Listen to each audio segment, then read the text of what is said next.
오늘 받을 하나님의 말씀은 열왕기상 14장 25절에서 28절까지 말씀이 되겠습니다. 열왕기상 14장 25절에서 28절까지 말씀 봉독해 올리도록 하겠습니다. 르호보암 왕 제5년에 애굽 왕 시삭이 올라와서 예루살렘을 치고 여호와의 성전의 보물과 왕궁의 보물을 모두 빼앗고 또 솔로몬이 만든 금 방패를 다 빼앗은지라 르호보암 왕이 그 대신 노스로 방패를 만들어 왕궁문을 지키는 시위대 대장의 손에 맡기매 왕이 여호와의 성전에 들어갈 때마다 시위하는 자가 그 방패를 들고 갔다가 시위소로 도로 가져갔더라. 아멘. 예수 우리 왕이요, 우리가 고백했죠.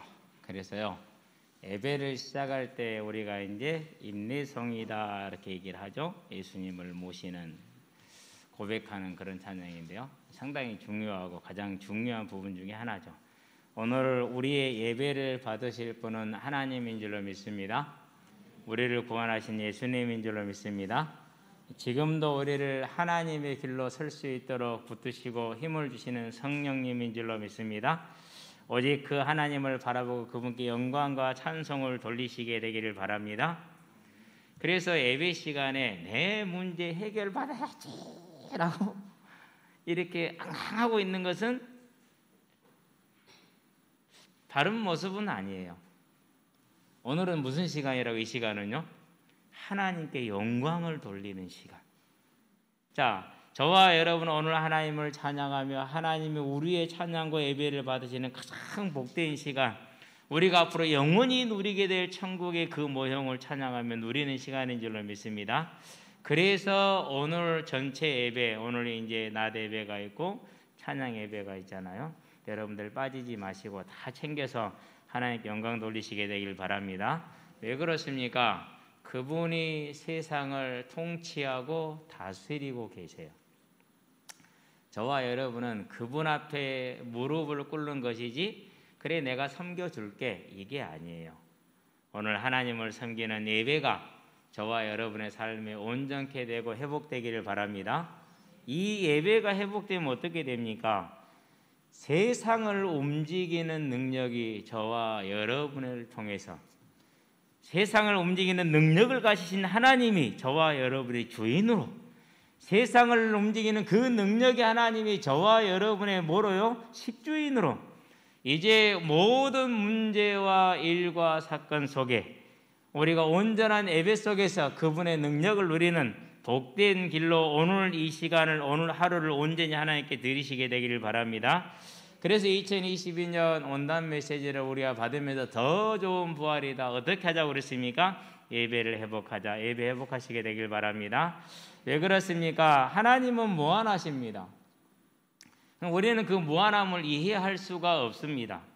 그래서 그 하나님이 창조하신 우주도 우리는 이해할 수가 없어요. 광대무변하다고 그러는데 얼마나 넓은지를 모르는 거예요. 왜 그래요? 하나님이 그런 분이에요. 그래서 우주를 통해서 뭘 보여주셨어요? 여호와 하나님의 그 무한하신 능력을 보여주고 계시죠. 반면에 세상과 우리는 유한한 존재들입니다. 이제 뭐지않아 다 모든 생명은 태어나면은 소멸이 되겠죠. 그렇죠? 그래서 유한해요. 그런데 소멸이 됐는데 세상은 존재하고 있고요. 그 소멸된 모든 만물이 성경 계시록에 보니까 5장 10절에 뭐라고 있어요? 하나님을 찬양하고 있죠. 그래서 그 유한한 존재가 무한함을 보여주고, 저와 여러분도 유한한 삶을 살고 소멸되고 나면은 그 다음의 세계는 유한한 세계가 아니라 무한한 세계로 우리를 기다리고 있다라는 것. 그래서 우리도 유한하나 하나님이 지으신 그 하나님의 형상을 따라서 무한한 삶이 준비되어 있다라는 걸 알게 되길 바랍니다. 자, 그렇다는 얘기는 무슨 말입니까? 우리가 소멸되고 생성되는 것부터 시작해서 나머지 모든 심판과 그 이후의 삶까지 모든 걸 주관하시는 분이 누구라는 거예요? 그분이 하나님이라는 사실이에요. 저와 여러분은 하나님을 믿는 사람들 되시기 바랍니다. 하나님을 딱 믿는 겁니다. 그럼 뭐 하는 겁니까? 그분이 나의 위로자요, 그분이 나의 능력자요, 그분으로 말미암아 내가 기뻐하며 만족하는 것이죠. 그게 저와 여러분의 삶이 되겠죠. 자, 왜 그렇습니까? 하나님은 그렇게 말씀하십니다. 나는 긍휼히 여길 자를 긍휼히 여기고 은혜 베풀 자에게 은혜를 베푸느니라, 이렇게 얘기를 하시죠. 모든 것을 주관하시며 저와 여러분에게 은혜를 베푸셨습니다. 그리고 심판을 징계하시고 또 세상을 심판하시고 징계하시는 하나님이시기도 하다는 사실을 우리는 알고 있습니다. 그래서 이전에 하나님을 알지 못할 때는 막 싸우면서 투쟁하면서 이겨야 돼요. 그래서 디모데후서 3장에 보니까 뭐라 합니까? 하나님을 알지 못하는 세상 말세에 고통하는 때가 이르리니 원망할 온통함을 풀지 아니하며 돈을 사랑하며 자긍하며 교만하며 이런 삶을 살게 되잖아요. 그런데 그런 삶을 살던 저와 여러분이 하나님을 만나고 나니까 어떻게 됩니까? 이제는 원망과 시비가 있을 수는 있어요. 그러나 그것이 나를 뭐하지는 못해요? 나를 주장하지는 못해요. 왜 사람이 원망과 시비가 없겠어요? 있겠죠. 그런데 뭐랍니까? 이제는 하나님이 주인이요, 그분께 맡기는 거예요. 하나님 살아계신 거 맞습니까? 하나님이 살아계심을 저와 여러분은 믿고 누리시게 되길 바랍니다. 저와 여러분이 염려와 근심이 없을 수는 없겠죠. 그러나 그것이 저와 여러분을 흔들 수는 없어요. 왜 그렇습니까? 살아계신 전능하신 하나님이 온 우주의 주관자가 되시고 풀 한 포기가 났다가 쓰러지는 것도 그분의 손 안에 있다면은 내 모든 문제는 나는 하나님을 택하신 자녀라는 사실이기 때문에 염려과 근심을 다 하나님께 맡길 수 있고 하나님이 저와 여러분을 거기서 건질 수 있기 때문에 그런 것입니다. 세상에 볼 때는 한없이 작은 자입니다. 얼마나 작은 자입니까? 그렇죠. 돈 있는 자들이 볼 때는 우스울 수 있습니다. 권력 있는 자들이 볼 때는 하찮은 것일 수도 있습니다. 재능이 있는 자들이 볼 때는 참 답답한 자들일 수도 있습니다. 그러나 그 작은 자가, 하찮은 자가, 답답한 자가 하나님의 전능하신 하나님의 손에 붙잡혀 있고 들려 있다라는 사실입니다. 그러니 어떻게 됩니까? 그러니 그 자를 통해서 하나님은 세상을 움직여 왔습니다. 하나님을 섬기는 성도들이 가는 그 발걸음을 따라서 하나님은 세계 역사를 움직여 왔다는 사실을 우리는 지금도 보고 있고 앞으로도 보게 될 것입니다. 그래서 저와 여러분들의 삶에는 비록 연약하고 작아 보이는 자들이나 세상을 이깁니다. 그 이기는 능력이 어디서 나옵니까? 다른 곳에서 나오는 것이 아니라 예수의 부활에서 나온다는 사실입니다. 그분이 부활하심으로 사망을 이기고 승리하셨습니다. 저와 여러분들도 그분을 믿음으로 사망을 이기고 승리할 것입니다. 그러니 우리의 삶에는 뭐가 있는 것입니까? 이 땅의 삶으로 끝나는 것이 아니라 영원한 천국의 생명의 부활이 있기 때문에 그 부활의 선자는 세상을 넉넉히 이길 수 있는 것입니다. 그래서 주관하신 하나님, 무한하신 하나님, 완전하신 하나님을 믿는 저와 여러분들은 이 소망을 가지고 뭐 하는 것입니까? 하나님과 함께하는 삶, 곧 성령께서 붙으시는 삶으로 이기게 되는 줄로 믿습니다. 그래서 로마서 8장을 보니까 26절을 전에는 무엇을 붙들어 줄 것인가에 대한 정확한 게 없었던 것 같아요. 그러는데 18절부터 25절까지가 뭘 말하죠? 18절부터 25절까지가 우리가 성량 곧 몸의 부활을 기다린다라고 말을 하지요.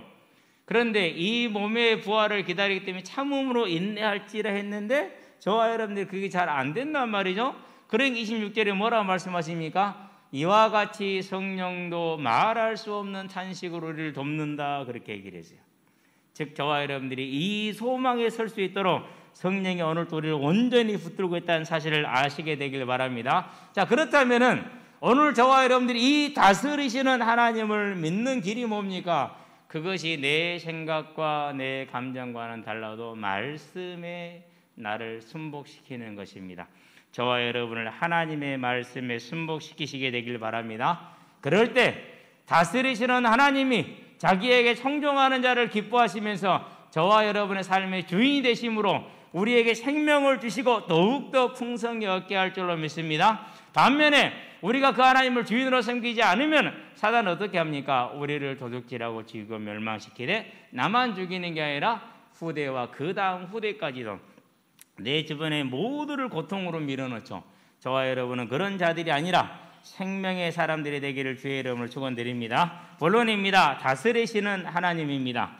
오늘 본문에 보니까 르호보암 왕 제5년에 애굽의 왕 시삭이 예루살렘을 뭐였습니까? 올라와서 예루살렘을 쳤다 이렇게 나옵니다. 그런데 이 기사가 바로 뭐 밑에 나옵니까? 르호보암이 우상 숭배함으로 이스라엘이 우상에 깊이 빠졌더라. 그런 다음에 이걸 기록을 해놨어요. 그러니까 간접적으로 르호보암의 우상 숭배에 대한 하나님의 징계다라고 얘기를 하고 있죠. 그런데 역대기에 가보면은 12장 1절에서 분명하게 기록을 해요. 르호보암이 강성하여짐에 여호와의 율법을 버렸으므로 이스라엘도 그를 따르니라. 그러므로 여호와께서 애굽의 왕 시삭을 이끌어 오셔서 예루살렘을 치게 하시니 이렇게 말씀을 하시죠.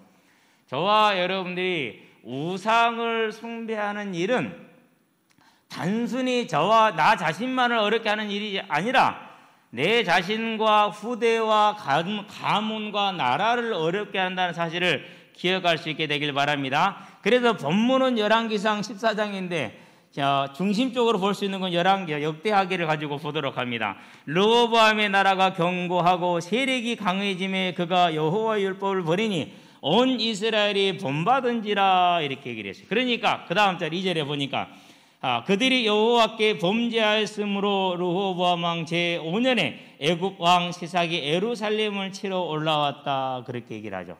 자, 여기서 이제 우리가 봅니다. 뭘 보는 것입니까? 애굽의 왕이 이스라엘을 치러 왔어요. 지금 예루살렘만 친 게 아니고요. 주석을 보니까 이스라엘 전역을 쳤어요. 157개 정도 되는 성읍을 뺏었다고 기록이 돼 있어요.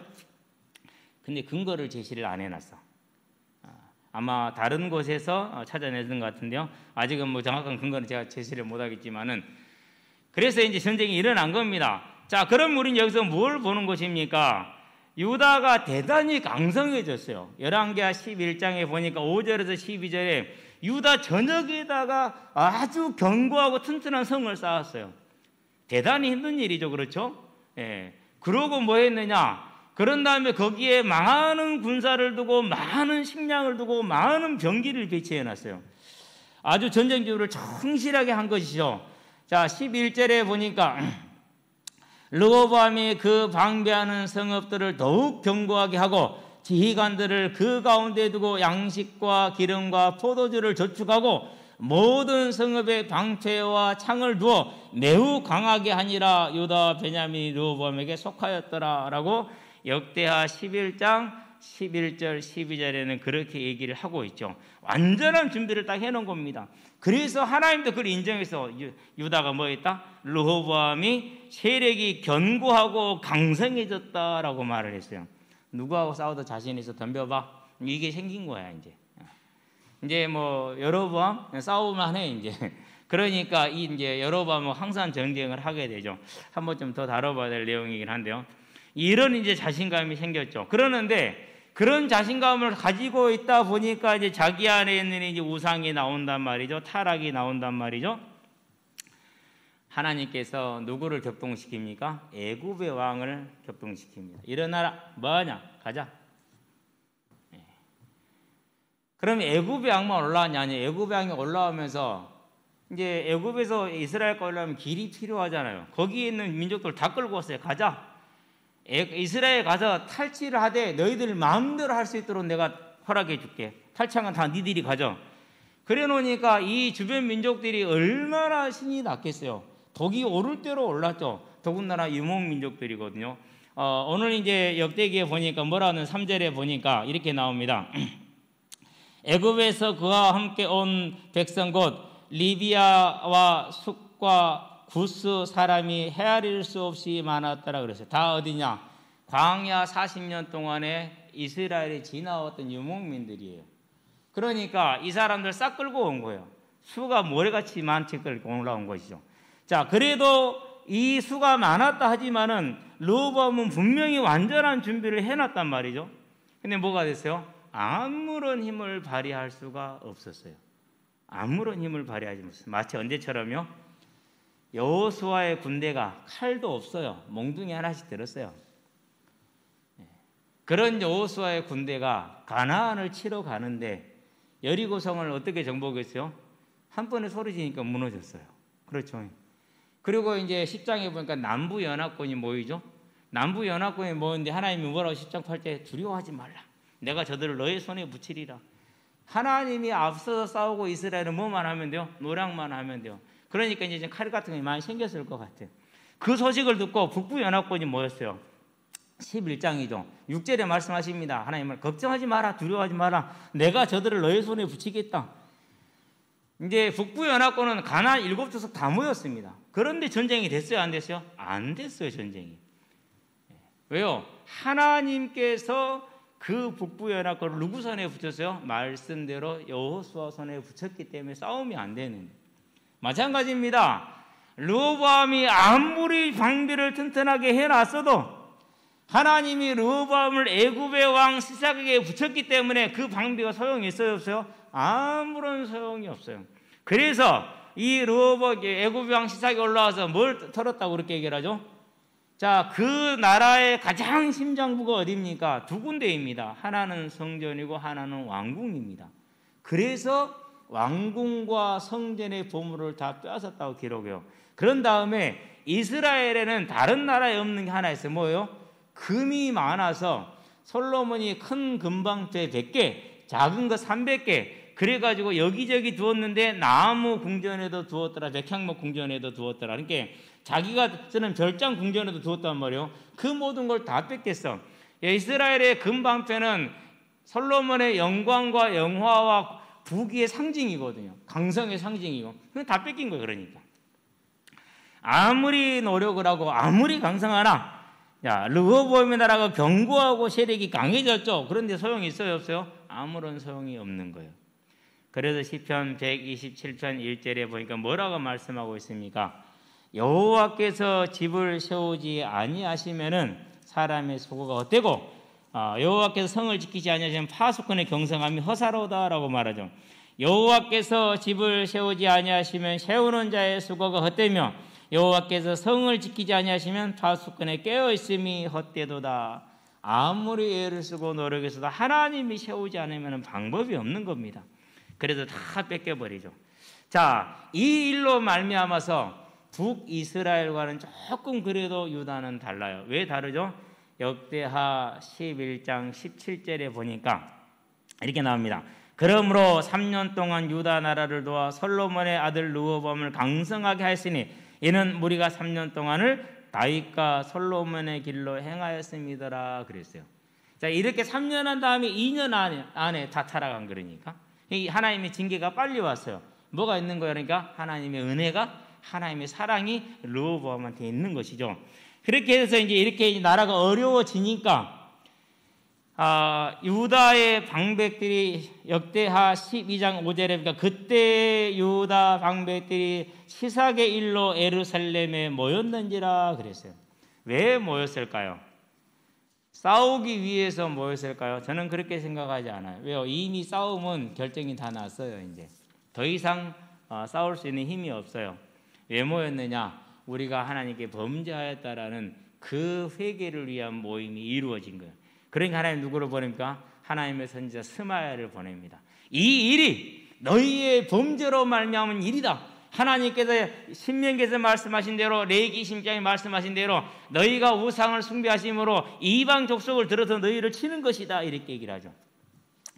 5절을 볼까요? 그때 유다 방백들이 시삭의 일로 예루살렘에 모였는지라 선지자 스마야가 르호보암과 방백에게 나와 이르되 여호와께서 이같이 말씀하시기를 너희가 나를 버렸으므로 나도 너희를 버려 시삭의 손에 넘겼노라 하셨다 한지라. 이에 이스라엘 방백들과 왕이 스스로 겸비하여 이르되 여호와는 의로우시다 이랬어요. 무슨 말이죠? 잘못을 인정한 거예요. 회개한 거예요. 맞습니다. 우리가 우상 숭배했습니다. 그래서 하나님께 매를 맞는 것입니다. 라고 회개의 고백을 하는 것이죠. 가장 중요한 것이에요. 이 회개가 이루어지자 무슨 일이 일어납니까? 하매 여호와께서 그들이 스스로 겸비함을 보신지라. 여호와의 말씀이 스마야에게 임하여 이르시되, 스스로 겸비한 거 안 그러면 뒤지게 맞고 지금 겸비하는 거예요. 그럼에도 불구하고 뭐라고 봐요? 스스로 겸비했다 이렇게 봐주죠. 참 은혜로우신 하나님이에요. 자, 그래서 여호와의 말씀에 스마야에게 임합니다. 그들이 스스로 겸비하였으니 내가 멸하지 아니하고 저희를 조금 구원하여 나의 노를 시삭의 손을 통하여 예루살렘에 쏟지 아니하리라. 그러나 그들이 시삭의 종이 되어서 나를 섬기는 것과 세상 나라들을 섬기는 것 중에서 어떤 것이 더 나은지를 알게 하리라. 이렇게 얘기하죠. 그러니까 이제 완전히 나라를 멸망시키지 않고 왕가를 전부 다 쓸어버리지 않는 것이죠. 누구하고 달라요? 여로보암하고는 다르죠. 그렇죠? 다른 이유가 있어요. 여로보암이 총 3번에 걸쳐서 경고를 받아요. 첫 번째 경고는 뭐죠? 이 단이 무너질 것이고 쪼개질 것이고, 그리고 이 단에 제사를 드린 모든 제사장들은 그 뼈를 불에 사를 것이다 라고 첫 번째 경고를 줬어요. 회개했어요? 안 했어요? 안 했어요. 두 번째 경고는 뭐죠? 아들 아비야를 쳐요. 그러면은 아들이 중병으로 죽게 됐으면 뭐 해야 됩니까? 회개를 해야 되는데 회개하기보다는 하나님을 속이려고 들었어요. 변장을 하고 가라. 이렇게. 자, 이게 두 번째 기회를 놓친 거예요. 세 번째 경고는 뭡니까? 이제 세 번째 경고는 아비야가 죽었어요. 그럼 뭐 해야 됩니까? 그때라도 회개를 해야 돼요. 근데 끝까지 안 해요. 그래서 완고한 여로보암이에요. 그래서 어떻게 됩니까? 그 심판의 말씀이 하나도 남김없이 열왕기상 15장에 보니까 그대로 다 이루어져 버리고 말죠. 자, 여기서 우리는 뭘 보는 것입니까? 왕들이 권세를 가졌는데 왕 같아요? 안 그러면은 마치 어린아이 같아요. 마치 어린아이처럼 능력이 없죠. 누구 앞에서는요? 전능하신 하나님 앞에서는. 그런데 저와 여러분들은 이 하나님이 누구라는 사실이에요? 그 하나님이 피로 값주고 사신 자녀라는 사실이에요. 아멘. 이 하나님께서 저와 여러분을 피로 값주고 사신 하나님의 자녀라는 것입니다. 하나님이 세상을 이처럼 사랑하사, 하나님이 저와 여러분을 이처럼 사랑하사 독생자를 주셨으니 이는 저를 믿는 자마다 멸망치 않고 영생을 얻게 하려 하심이라. 이 하나님이죠. 그래서 하나님의 영을 우리가 받았으니 이제는 무서워하는 종의 영을 받지 아니하고 양자 영을 받았으므로 하나님을 아버지라 부르짖느니라. 맞습니까? 자녀이며 또한 상속자요 그리스도와 함께한 하나님의 상속자라. 그와 함께 영광을 얻기 위하여 고난도 함께 받아야 할 것이니라. 이렇게 저와 여러분들이 하나님의 자녀로 하나님의 상속자로 어떠한 고난에도 흔들리지 않을 수 있는 믿음의 능력으로 하나님이 우리를 세우셨어요. 이걸 뭐라고 그래요? 내가 노력해서 얻은 것이 아닙니다. 내가 자격이 돼서 얻은 것이 아닙니다. 내가 무엇을 해서 얻은 게 아닙니다. 하나님이 은혜로 주신 것입니다. 그렇기 때문에 이것을 생명의 성령의 법이다라고 말하는 것입니다. 우리는 이 법에 들어온 보장받은 백성들입니다. 언제까지요? 미리 하신 자들을 뭐 하셨어요? 정하셨어요. 정하신 자들은 뭐 했어요? 의롭다고 하셨어요. 의롭다 하신 자들은 뭐라고 그랬어요? 영화롭게 하였다. 영혼까지 완전히 보장이 된 겁니다. 그래서 저와 여러분들은 이 하나님을 우리가 알 때 애굽의 왕도 하나님이 올라가자 이렇게 올라갑니다. 올라가다가요 전쟁을 이제 일으켰단 말이에요. 명분은 없어. 그냥 같이 침공을 했어요. 그러고 완전히 멸할 수 있는데 완전히 우세했거든요. 근데 갑자기 그냥 집에 갈래야 돌아갔어요. 그러면 따라온 사람들이 이해가 돼요, 안 돼요? 이해가 안 되죠. 역대하 12장 12절에 보니까 르호보암이 스스로 겸비하였고 유다의 선한 일로 있으므로 여호와께서 너를 돌이키사 다 멸하지 아니하였더라. 완전히 이스라엘 전역을 가질 수가 있고 팔레스타인 전역을 가질 수가 있는데 애굽 왕이 그냥 돌아갔어요. 뭐만 하고 너를 조공 바쳐 이렇게만 하고 그냥 돌아가 버린 거예요. 이해되지 않는 일이 벌어졌어요. 그러니까 세상에서는 큰 권세를 가진 왕들이고 최고의 권세를 가진 왕들이지만은 하나님이 움직이시니까 마치 장기판에 뭐 같아요? 장기 알 같아. 왔다 갔다. 하나님이 하시는 그 하나님을 저와 여러분은 아버지로 부르는 자녀들입니다. 얼마나 기쁩니까? 온 우주와 그 가운데 있는 만물을 지으시고 그리고 그것을 주재하시며 오늘도 우리에게 모든 것을 공급하시는 그 하나님. 그 하나님이 하늘과 땅의 모든 권세를 가지셨다고 선포하고 계십니다. 믿습니까? 그런데 그분께서 뭐라고 말씀하십니까? 이 천국 복음이 모든 민족에게 증언되기 위하여 전파되어야 하리니 그제야 끝이 오리라. 무슨 말이죠? 세상 나라가 아무리 강해도 세계를 움직일 수 있어요, 없어요? 없어요. 세상 왕이 아무리 힘이 있어도 세계를 움직여요, 못 움직여요? 못 움직여요. 그러나 이 세계를 움직이는 분이 누굽니까? 이 천국 복음이 모든 민족에게 증언되기 위하여 전파되어야 하리니 그제야 끝이 오리라. 하나님께서 끝을 내는 걸 정하셨고 하나님이 하시는 일이요. 이 세상에 어떤 권세자도 어떤 강대한 나라도 하지 못하는 일을 하나님은 하시는 겁니다. 그 하나님이, 그 다스리신 하나님이 저와 여러분의 하나님이고 우리는 그 하나님이 뭐로요? 일꾼으로. 이게 중요한 사실이에요. 어떤 모습입니까? 예. 세상 말로 표현해 봅시다. 연봉 3천만 원 받는 일꾼으로 부름받았어요. 세상에서는 우습게 생각하겠죠. 연봉 한 2천만 원 받는 일꾼으로 부름받았어요. 세상에서는 많이 우습게 생각하겠죠. 그런데 뭐 하는 자라고요?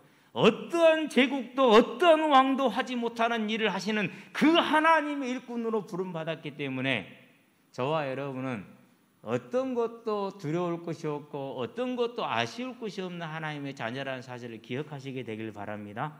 언제요? 지금 온전히. 그런데 우리 마음속에 뭐가 있습니까? 이거 채우고 나면은 이런 게 있죠. 우리 마음속에 뭐가 있습니까? 이게 해결하고 나면은 이런 게 있죠.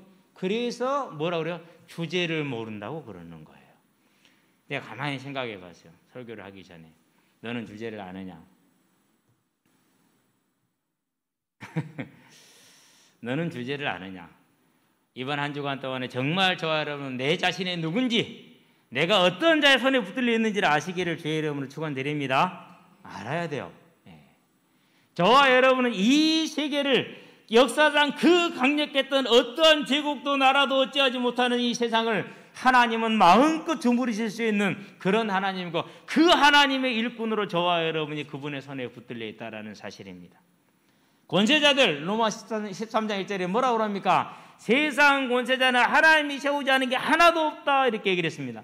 베드로전서 2장 13절에 보니까 모든 권세자들은 하나님이 세우셨다 이렇게 얘기를 했습니다. 심지어는 누구도요? 하나님의 교회를 핍박하는 대적자도 하나님이 세우십니다. 그런데 김일성이 하나님이 세워서 저렇게 나라를 망하게 만들었지. 무슨 죄 때문일까? 그건 저와 여러분들에게 보여주기 위한 거죠. 누구 죄 때문이라기보다는 봐라. 하나님을 섬기는 자와 섬기지 않는 자가 이 한반도 안에서 이렇게 사이가 날 수가 있냐고요. 참 언감생심이죠. 그렇죠? 하나님을 대적하는 대적자도 하나님이 세우셨어요. 근데 그 다스리시는 하나님이 애굽 왕을 움직였던 그 하나님이 르호보암을 움직였던 그 하나님이 여로보암을 움직였던 그 하나님이 저와 여러분의 하나님이라는 사실 이제는 절대 속지 마시고 뭘 붙드시라고요? 하나님의 나라를 바라보되 온전한 믿음을 세게 되길 바랍니다. 지금 내게 있는 연약함과 부족함을 세상의 눈으로 봐서 그것 가지고 너무 힘들어하지 마시고 내가 비록 이런 모습이라 할지라도 하나님은 나를 통해서 이 세계를 움직이는 나의 하나님이라는 사실을 다스리는 하나님이라는 사실을 애굽의 왕 시삭도 그분의 손에 있었고 이스라엘의 왕 여로보암도 르호보암도 다 그분의 손에 있었던 것처럼 이제 나는 그 하나님의 손에 있다는 사실을 믿음으로 갖게 되길 바랍니다. 헤롯 가문은 대단한 가문입니다. 왜 그러냐면요, 이방인으로서 유대인의 핏줄이 살짝 섞였어요. 그런 그가 이스라엘을 다스리고 있기 때문에 상당히 능력이 정말 뛰어난 왕이었어요. 그래서 그 헤롯이 뭐합니까? 얼마나 능력이 뛰어났는지 그가 이제 단상에서 큰 소리를 내니까 사람들이 무서워서 벌벌 떱니다. 사도행전 12장이죠. 이것은 사람의 소리가 아니라 신이라 이렇게 얘기를 하죠. 그럴 때 하나님이 뭘 하시죠? 그를 벌레 한 마리를 보내서 죽게 하셨어요. 벌레가 아마 뭐 대동맥을 긁어먹었는지 안 그러면 심장을 빵꾸를 냈는지 그건 모르겠는데 그 정도로 죽으려면 뇌로 올라가야 돼. 그렇죠? 아마 뇌로 올라가서 뇌에 있는 하나 뭐 심지어 뭐 핏줄 하나 큰 것을 몇 개나 끊어 먹었나 바로 그 자리에 죽잖아요. 누구 손에 있다고요? 하나님의 손에. 그 하나님이 저와 여러분의 삶도 주관하고 있는 줄로 믿습니다. 예. 우리 개인의 살고 죽는 것과 높이는 것과 낮추는 것 그 모든 것이 그분에게 있어요. 그럼 뭐 하면 됩니까? 하나님은 의로우십니다 하고 무릎 꿇으면 돼요.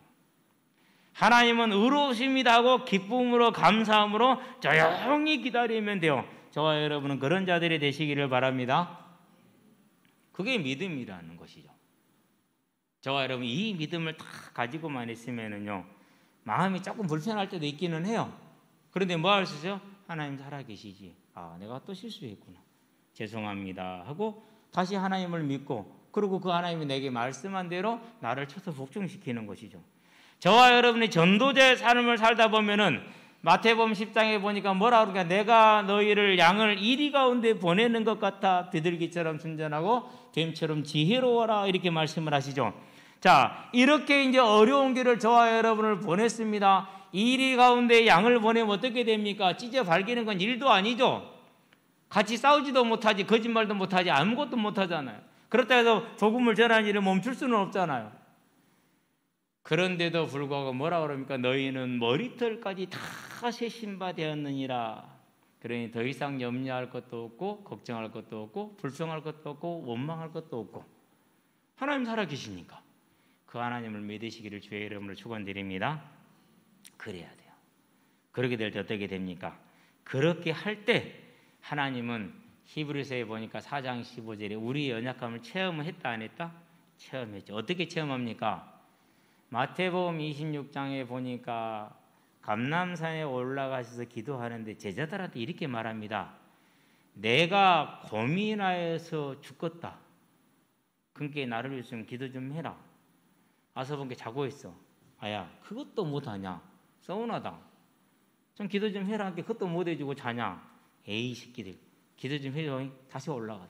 아서본게 또 자. 또 자냐? 내가 고민해 죽게 생겼다니까. 나를 위해서 기도 좀 하라니까. 그러고 또 올라갔어요. 이제는 답을 다 얻고 왔죠. 무슨 답을 얻고 왔습니까? 나의 원대로 마옵시고 아버지의 원대로 하옵소서. 결단을 따고 내리고 평안한 마음을 내려서 또 자고 있어요. 이제 됐다.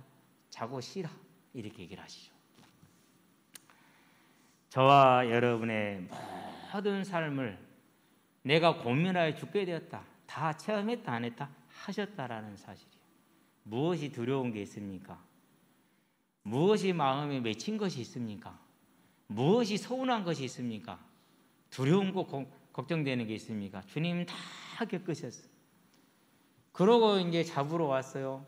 다 도망가요. 한 놈도 남김없이. 그 배신도 다 겪으셨어요. 그럼 뭐 하면 됩니까?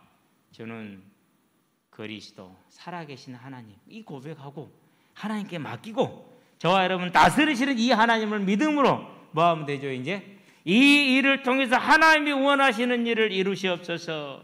감사하며 찬양하면서 인내로서 충성으로서 오늘을 사시게 되기를 바랍니다. 그러면서 뭐 하는 것입니까? 때를 얻든지 못 얻든지 간에 저와 여러분 해야 될 유일한 일이 뭡니까? 이 복음을 증거하는 일이죠.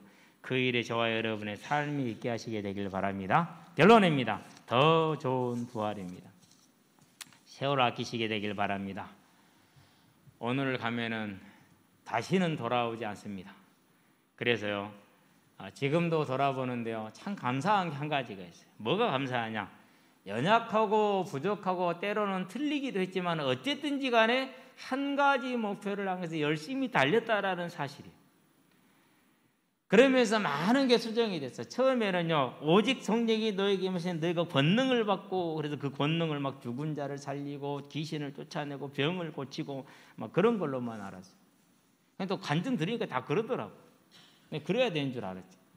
그래서 막 그렇게 열심히 부르짖고 막 하고 막 하나님 필요한 거 방언도 주시옵소서. 방언도 받아가지고 막 2개, 3개, 4개씩 방언하면서 방언 기도하면 2시간, 3시간 해도요 하나도 안 지쳐요. 목도 안 쉬어요. 방언으로 찬양 불러보세요.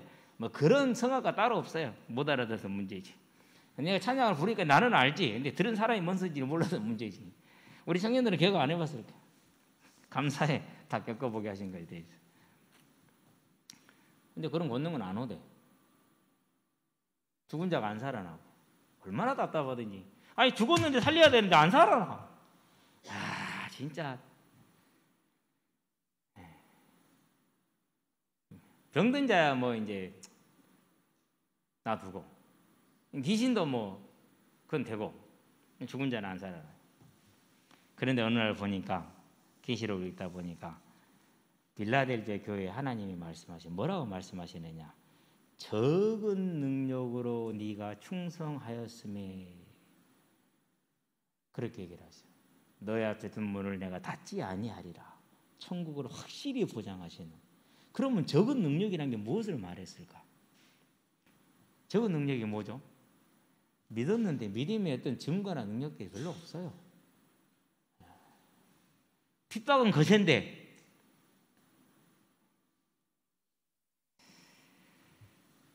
그걸 보면서요, 이게 큰 상급을 얻는 길이었구나. 몰랐다. 내가 잘 되고 막 능력 나타나고 그러면은 내가 입으로 얼마나 감사하겠어요. 그렇죠? 할렐루야 하면서 여러분들 앞에서 막 할렐루야 이렇게 하면서 막 얼마나 내가 이렇게 감사하면서 입으로 막 했겠어요. 그렇죠? 그런데 한 번이라도 이런 고민을 해봤을까요? 못했을 거예요. 그러면 내가 일생 동안 하나님 일하는데 힘들까요? 안 힘들까요? 더 열심히 했겠죠. 그렇죠? 그런데 그거보다 더 하나님이 귀하게 본 게 뭡니까? 능력도 없어. 인정도 못 받아. 그런데 끝까지 충성하는 자. 나에게 더 큰 기회를 주셨구나. 감사하다. 이제 저와 여러분들은요, 어떠한 환란이 있다 한들, 가난이 있다 한들, 핍박이 있다 한들, 어려움이 있다 한들, 세상에서는 별 볼 일 없다 한들, 그것이 하나님 앞에 큰 상급의 길이요 인정의 기름을 알고 믿음으로 가시게 되기를 바랍니다. 그것을 복음이 좀 희미하다 연약하다 이리 말하면 안 돼요. 그러면 바울부터 일단 복음 없는 사람이 돼요. 그럼 우리는 성경 전체를 부인하게 돼 있어요. 하나님 자체를 부인하게 돼요. 상당히 중요한 오류가 발생합니다. 대단히 큰 오류가 발생합니다. 저와 여러분들은 빌라델피아 교회 적은 능력으로 서머나 교회 실상은 네가 가난한 자나 실상은 부유한 자다. 실제로 서머나 교회가 가난했어요. 왜요? 복음 때문에 일을 못해. 우상에 관련된 일을 못하는 거예요. 그러니까 거기다 핍박은 또 거세. 제약은 많아. 그래 가난할 수밖에 없는. 그러면 그 가난이 해결됐느냐? 안 됐어. 거기에 뭐까지 왔어요? 순교까지 왔어요. 사람까지 교회 성도들까지 이제 순교를 주고 나가는 거예요. 그런데 뭐였어요? 믿음을 잃었어요? 안 잃었어요? 안 잃었어요. 그래서 뭐라고 그럽니까? 그래서 서머나 교회가 큰 상을 받고 책망 없이 칭찬을 받는 교회로 남지 않습니다. 빌라델피아 교회 적은 능력으로 충성한 교회. 왜 그랬어요? 부활의 소망. 그래서 믿음은 바라는 것들의 실상이야. 뭘 바랍니까? 사도행전 1장을 봤어요. 두 제자를 다시 이제 지금 유다가 죽었잖아요. 자살해 버렸죠. 유다를 대신할 일꾼을 뽑죠. 한번 사도행전 1장 20절 한번 볼까요? 22절인가? 1장 22절. 자, 자살해 버린 유다를 대신할 사람을 뽑아야 돼요. 근데 어떻게 뽑습니까? 항상 우리와 함께 다니던 사람 중에 하나를 세워 우리와 더불어 뭘 증언하자고요? 예수께서 부활하심을 증언할 사람이 되게 하여야 하리라. 무슨 소망에 서 있는 것이죠? 이 소망에 서 있는 거예요. 이 소망. 저와 여러분이 서야 될 하나님께서 증거한 복음. 뭐예요? 예수의 부활하심. 그 부활은 무슨 말입니까? 그가 첫 열매고 그 다음 열매는 저와 여러분 아닙니까? 그러니까 나의 부활이라는 것 아닙니까? 이 소망이 있었기 때문에 가난하여도 적은 능력 가운데서도 뭐 할 수 있었어요? 더 좋은 부활의 기회임을 알고 더욱더 일관되게 충성되게 섬겼어요. 그러는 그들이 망했어요? 안 그래? 안 망했어요? 주가 다스리시네. 다스리시는 하나님이 주관하셨기 때문에 그들은 오늘날까지도 모든 성도들 앞에 하늘의 별과 같이 빛나는 존재가 되었다는 사실을 저와 여러분 알면서 오늘 그것이 나에게 주어졌다. 이제 내가 그 길을 가는 자가 되므로 믿음의 부모가 되고 믿음의 어머니가 돼서 내 자녀들이 후대가 그리고 교회가 하나님의 길을 가게 하는 믿음의 사명을 감당하는 자들이 되기를 주의 이름으로 축원드립니다. 그게 뭡니까? 우리가 해야 될 일입니다. 그래서 더 좋은 부활을 바라보며 지금 다스리시는 그 하나님을 신뢰함으로 오늘 내게 주어진 연약과 부족이 하나님의 나라를 더욱더 섬길 수 있는 값진 기회라는 걸 알고 연약한 중에 아무것도 없는 중에 두 뭡니까? 랩돈 오늘날 한 6,000원 돼요. 5, 6,000원. 그 두 랩돈 헌신한 가부의 그 헌신을 크게 보신 그 하나님을 알고 저와 여러분의 삶을 온전히 충성으로 하나님의 상급을 쌓아나가는 우리의 삶이 되고 한 주간이 되게 하시기를 주의 이름을 축원드립니다. 기도합시다. 살아계신 아버지 하나님, 하나님께서 다스리심으로 르호보암 왕을 징계하시기 위해서 애굽의 왕을 들어서시고 그 역사의 주관자이시며 세상의 주관자이시는 우리에게 보이셨으니 이제 이 두 왕의 역사를 통해서 나를 다스리며 세상을 다스리며 모든 걸 주관하신 그 하나님을 내 하나님으로 섬기는 것을 감사함으로 기뻐함으로 소망함으로 오늘 우리의 삶에 하나님의 나라와 하나님의 의를 위한 삶, 빛과 소금의 삶으로 세상의 복음의 증인이 되고 이 복음을 힘써 전함으로 모든 이들이 복음을 듣게 해서 다시 오리라는 하나님의 세상을 주관하는 그 일에 일꾼으로 쓰임받는 날들이 될 수 있도록 주님 역사하시고 인도하여 주시기를 그리스도 신 예수의 이름으로 기도합니다. 아멘.